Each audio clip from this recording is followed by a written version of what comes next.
Welcome to all students to e-learning platform of Mechanical Engineering Department of Dr. Bapuji Salunke Institute of Engineering and Technology, Kolhapur.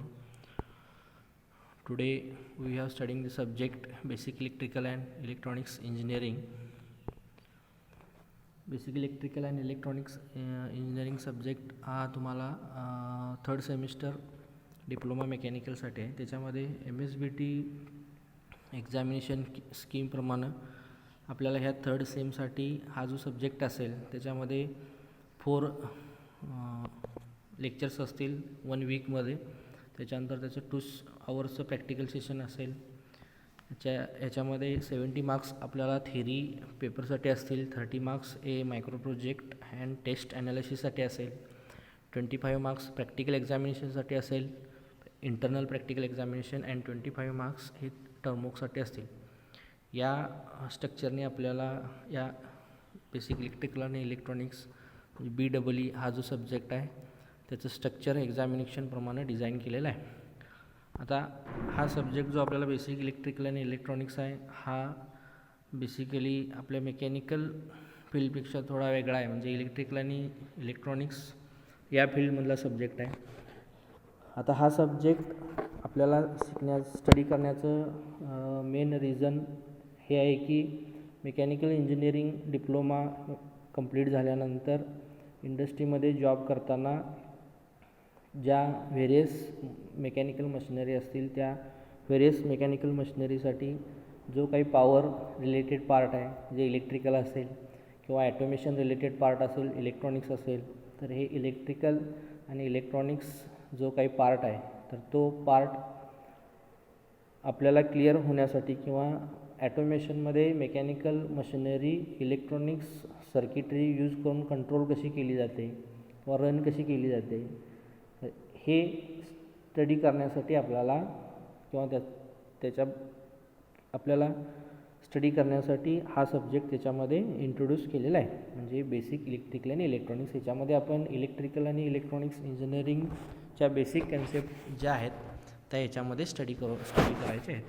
आता हा subject आपण third सेमिस्टरला study केल्यानंतर ह्याच्यामध्ये आपल्याला काय concept achieve व्हायला पाहिजे किंवा काय क्लिअर व्हायला पाहिजे, तर फर्स्ट त्याच्यामध्ये use principles of electrical and magnetic circuits to solve engineering problems.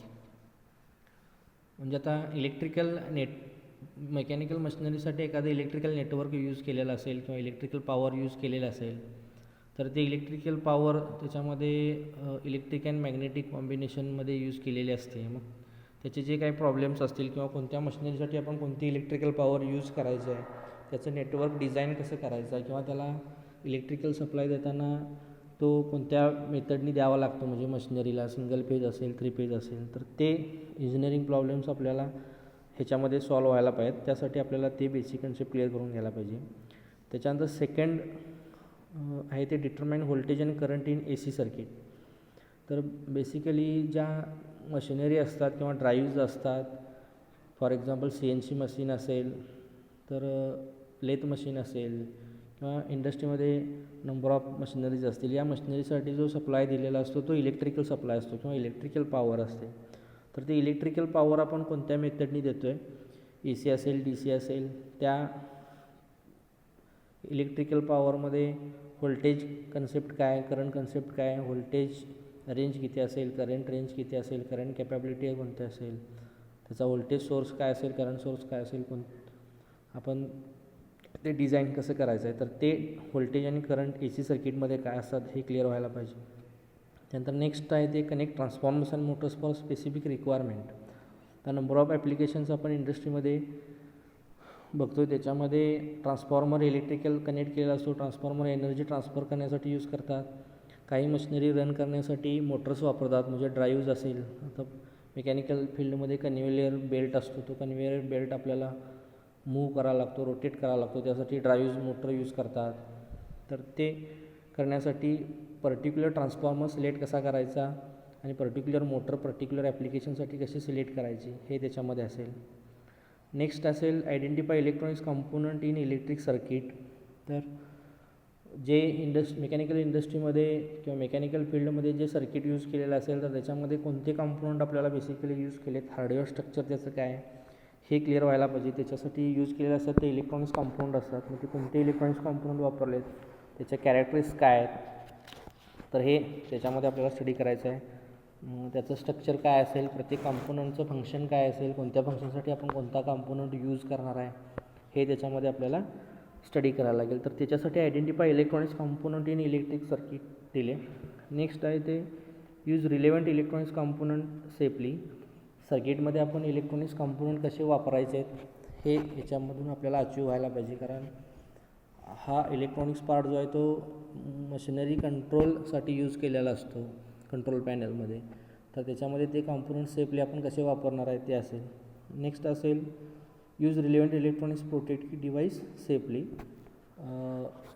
Component use करून काही डिव्हाइस डिझाईन केलेले असतील तर ते डिव्हाइस कसे यूज करायचे आहेत. फॉर एक्झाम्पल काही मशीनना स्टॅबिलायझर लागतो, म्हणजे त्याला पॉवर सप्लाय जी असते ती स्टॅबिलाइज द्यायला लागते किंवा युनिफॉर्म द्यायला पाहिजे, तर ती रेग्युलेट करून द्यायला पाहिजे. तर असे जे काही डिव्हाइसेस असतील तर ते डिव्हाइस आपण यूज करायचे, तर ते कसे यूज करायचे हे सगळे अचिव्हमेंट आपल्याला ह्या सब्जेक्टच्या स्टडीनंतर व्हायला पाहिजेत. म्हणजे हा सब्जेक्ट कंप्लीट स्टडी केल्यानंतर आपल्याला ह्या कन्सेप्ट अचीव करायला पाहिजेत की ह्या सब्जेक्टचा आउटकम काय आहेत, म्हणजे आपण हा सब्जेक्ट शिकल्यानंतर काय नॉलेज त्याच्यामधून घ्यायला पाहिजे. आता हा सब्जेक्ट जो डिझाईन केला आहे त्याचं सिलेबस स्ट्रक्चर काय बघा, तर टोटल याच्यामध्ये 6 चॅप्टर आहेत. त्याच्यामध्ये आता बेसिकली हा जो सब्जेक्ट आहे तो 2 पार्टमध्ये डिवाईड केला आहे. फर्स्ट पार्ट आहे जो तो बेसिक इलेक्ट्रिकल आहे आणि सेकंड पार्ट जो आहे तो बेसिक इलेक्ट्रॉनिक्स आहे. बेसिक इलेक्ट्रिकल पार्ट जो आहे त्याच्यामध्ये पहिली 3 चॅप्टर आहेत आणि बेसिक इलेक्ट्रॉनिक्स जो आहे त्याच्यामध्ये लास्टचे 3 चॅप्टर असतील. पहिल्या 3 चॅप्टरमध्ये काय आहे तर फर्स्ट चॅप्टर आहे तो electric and magnetic circuit, second chapter आहे AC सर्किट्स आणि थर्ड आहे ट्रान्सफॉर्मर अँड इंडक्शन मोटर. जर आपण सब्जेक्टचे कोर्स आउटकम जे बघितले, म्हणजे सब्जेक्ट स्टडी केल्यानंतर काय अचीव व्हायला पाहिजे त्या पद्धतीने सिलेबसमध्ये काय बघा, तर त्याच्यासाठी फर्स्ट कोर्स आउटकमसाठी इलेक्ट्रिक अँड मॅग्नेटिक सर्किट, म्हणजे जे इलेक्ट्रिक मॅग्नेटिक सर्किट्स मशिनरीसाठी यूज करतात त्याचा स्टडी आपण याच्यामध्ये करणार आहे. म्हणजे basic electrical concept, basic magnetic सर्किटच्या कन्सेप्ट, त्याच्यामध्ये करंट व्होल्टेज रिलेशन काय असेल, इलेक्ट्रोमॅग्नेटिक इंडक्शन रूल कसा असतो किंवा इलेक्ट्रिकल नेटवर्क काय असेल या टाईपमध्ये. नेक्स्ट आहे ते AC सर्किट. ह्याच्यामध्ये पण आपण AC सर्किट कसे डिझाईन केले, AC सर्किट यूज करताना voltage, single phase supply, 3 phase supply ह्याच्यामधले कोणते सर्किट आपण यूज केले, त्याचं डिझाईन स्ट्रक्चर काय असेल, त्याचं कनेक्शन्स काय असतील, नेटवर्क्स काय असतील, ट्रान्सफॉर्मर कसा यूज करायचा हे असेल. नेक्स्टमध्ये ट्रान्सफॉर्मर इंडक्शन मोटर, तर याच्यामध्ये पर्टिक्युलर ॲप्लिकेशनसाठी कोणता ट्रान्सफॉर्मर आपण यूज करायचा आहे, मोटर कोणती यूज करायची आहे इंडस्ट्रीमध्ये पर्टिक्युलर ॲप्लिकेशननुसार, तर ते मोटरचं डिझाईन याच्यामध्ये असेल, ट्रान्सफॉर्मरचे डिझाईन्स असतील, ट्रान्सफॉर्मरचे टाईप्स असतील, मोटरचे टाईप्स असतील, तर या चॅप्टरमध्ये आपण ते स्टडी करणार आहे. नेक्स्ट आहे ते इलेक्ट्रॉनिक्स कॉम्पोनंट अँड सिग्नल. आता नेक्स्ट 3 चॅप्टर जे आहेत 4th, 5th आणि 6th हे इलेक्ट्रॉनिक्स रिलेटेड आहे.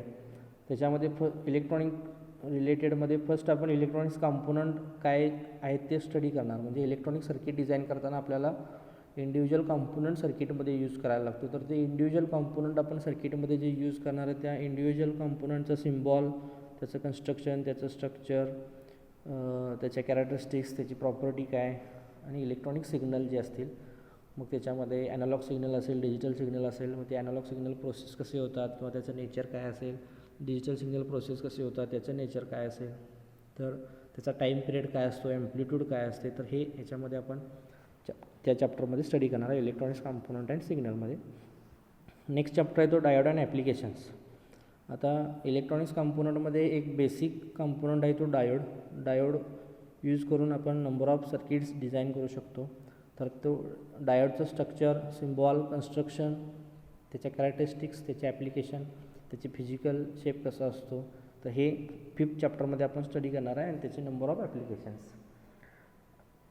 इंडस्ट्रीमध्ये मशिनरीसाठी जो पॉवर सप्लाय असतो तो पॉवर सप्लाय मोस्टली इलेक्ट्रॉनिक्स असतो. त्याच्यामध्ये रेक्टिफायर्स यूज केले असतात. ते रेक्टिफायर्स मोस्टली डायोड वापरून डिझाईन केलेले असतात. तर ते डायोड त्या पद्धतीनं त्याचं ॲप्लिकेशन काय आहे हे आपण या चॅप्टरमध्ये स्टडी करणार आहे. आणि नेक्स्ट आहे ते बायपोलर जंक्शन ट्रान्झिस्टर.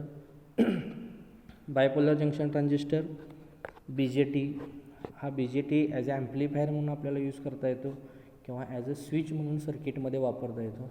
तर एखाद्या सर्किटमध्ये इंटरनली तो ॲज अ स्विच म्हणून कसं काम करेल किंवा ॲज अ ॲम्प्लिफायर म्हणून कसं काम करेल किंवा त्या बायपोलर जंक्शन ट्रान्झिस्टरचे सिम्बॉल काय असतो, त्याचं फिजिकल शेप, त्याचं कन्स्ट्रक्शन, त्याच्या कॅरेक्टरिस्टिक्स, त्याचे ॲप्लिकेशन्स.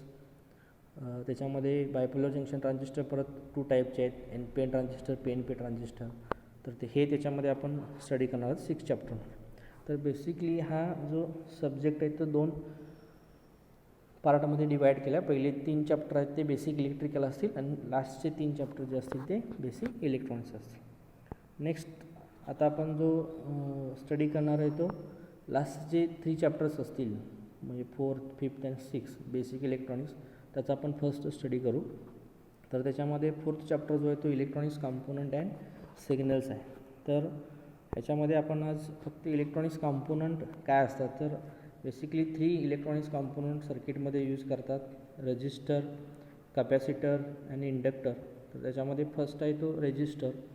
तर रेजिस्टर कशासाठी यूज करतात, तर resistor are use to reduce current flow at the signal level, to divide voltage, bias active elements and terminate transmission lines among other uses. सर्किटमध्ये जो current flow असतो त्या करंट फ्लोला बेसिकली अपोज करण्याचं काम हे रेजिस्टन्स करत असतं, म्हणून त्याचं टायटल किंवा त्याचं जे नेम आहे ते रेजिस्टर म्हटले. रेजिस्ट मीन्स अपोजिशन, म्हणजे त्याच्यावरून त्याला दिले रेजिस्टर. ह्याचा सिम्बॉल बघा स्क्रीनवरती दिसतो आपल्याला, तो झिगझॅग पॅटर्नमध्ये सिग्नल असतो आणि ह्याचं युनिट जे असेल ते ओहममध्ये असेल, ओहममध्ये ते यूज करतात. म्हणजे सर्किटमध्ये या टाईपचा सिम्बॉल जर दिसला आपल्याला तर आपण म्हणू शकतो की या ठिकाणी रेजिस्टर यूज केला आहे करंट अपोजिशनसाठी. नेक्स्ट आपल्याला कॉम्पोनंट असेल तो इंडक्टर असेल. इंडक्टरला आपण कॉईल म्हणू शकतो किंवा चोक म्हणू शकतो. आता इंडक्टरचं फंक्शन काय असतं, तर इंडक्टर सर्किटमध्ये चेंज इन करंटला अपोज करत असतो. म्हणजे पर्टिक्युलर ॲप्लिकेशनमध्ये करंट लेवल जी असेल ती फिक्स असेल, पण काही व्हेरिएशन्समुळे करंटमध्ये जर चेंजेस होत असतील तर ते चेंज इन करंटला अपोज करण्याचं काम हे इंडक्टर करत असतं. इंडक्टर बेसिकली एक कॉईल असते, म्हणून त्याचा सिम्बॉल आपल्याला स्क्रीनवरती गुंडाळलेली वायरसारखा दिसतो, तो त्याचा सिम्बॉल आहे.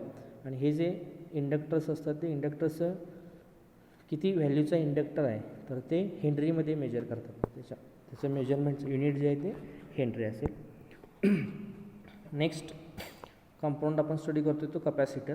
आता याला टायटल कपॅसिटर काय म्हटलं तर ह्याची कपॅसिटी असते एनर्जी स्टोअर करून ठेवण्याची, म्हणून याला कपॅसिटर म्हटलेलं आहे. ह्याच्यामध्ये 2 प्लेट असतात, डायइलेक्ट्रिक प्लेट. त्या डायइलेक्ट्रिक प्लेटच्यामध्ये त्याच्यामध्ये आपण डायइलेक्ट्रिक मिडियम असेल, डायइलेक्ट्रिक कंडक्टिंग प्लेटच्यामध्ये डायइलेक्ट्रिक मिडियम असेल, त्या डायइलेक्ट्रिक मिडियम यूज करून आपण कंडक्टिंग प्लेट यूज करून त्याच्यामध्ये एनर्जी स्टोअर करू शकतो, म्हणून ह्याला कपॅसिटर म्हटले.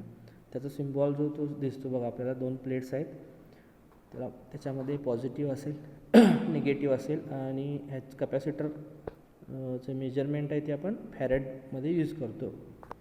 कॅपॅसिटरची व्हॅल्यू म्हणजे 10 मायक्रोफॅरॅड, 1 मायक्रोफॅरॅड, तर ही फॅरेडमध्ये त्याची व्हॅल्यू मेजर केलेली असते. तर या टाईपचे बेसिक कॉम्पोनंट आपण ह्याच्यामध्ये स्टडी केलेले आहेत. तर या लेक्चरमध्ये आपण बेसिक इलेक्ट्रॉनिक्सचे जे 3 कॉम्पोनंट आहेत आणि सब्जेक्ट सिलेबस आणि सब्जेक्ट आउटकम हे स्टडी केलेले आहेत. नेक्स्ट लेक्चरपासून आपण 4th चॅप्टरमध्ये सिग्नल्स आणि त्याचे नेचर जे असेल ते स्टडी करू. Okay, thank you.